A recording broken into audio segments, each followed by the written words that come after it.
Heist ka ba, good? Saan kaya to? Dito ba yun? Ay, dito nga!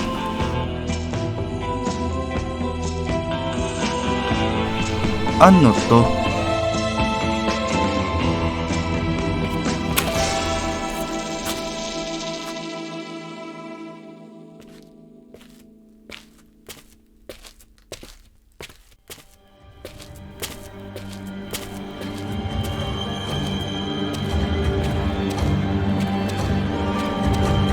Ano po? Halika dito. Wag po. Walang. Tulong! Walang. Tulong!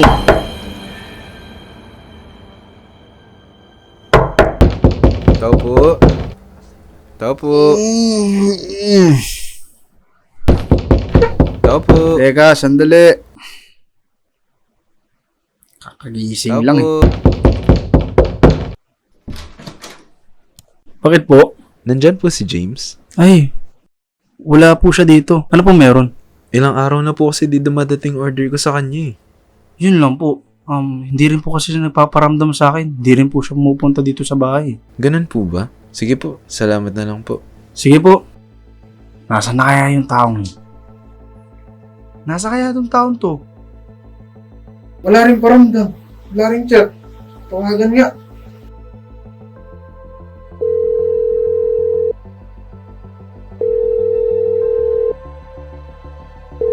Oh, di rin sumasagot ng tawag. Puntahan na natin. Bago pumanaw ang nanay ni James, ibinili niya kay Nando na bantayan at protektahan ito. Si Nando na lang kasi ang tunay na pinagkakatiwalaan ng pamilya, lalo na't hindi maayos pakisamahan ang mismong mga kadugo nila. Ang pamilya rin ni James ang tumulong kay Nando noong panahong naghihirap siya. Kaya, bilang ganti, tinupad ni Nando ang habiling iniwan sa kanya ng nanay ni James.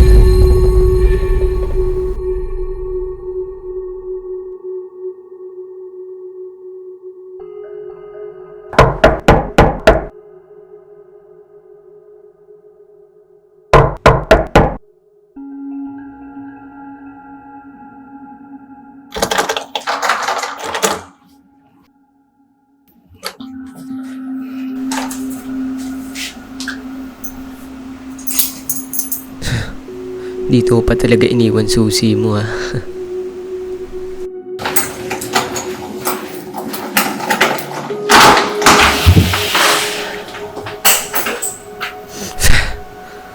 Asan yun?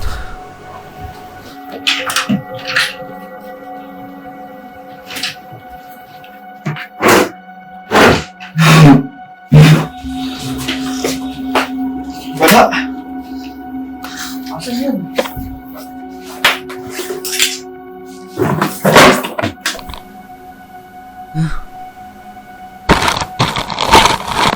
Wala dito ah.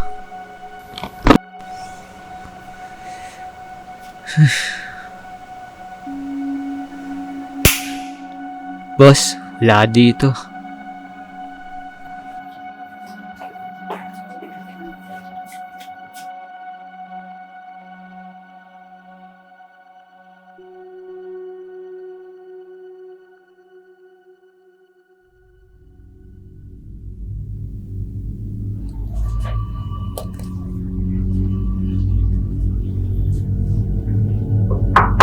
James?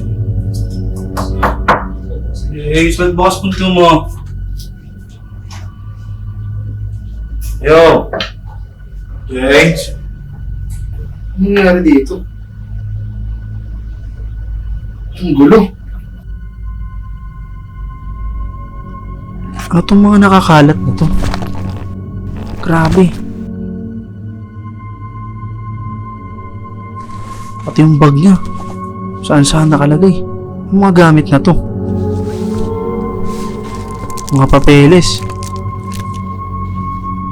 Ano to? Transactions? Ano kaya to? Oh, atong box na to. Ano kaya una kong titingnan?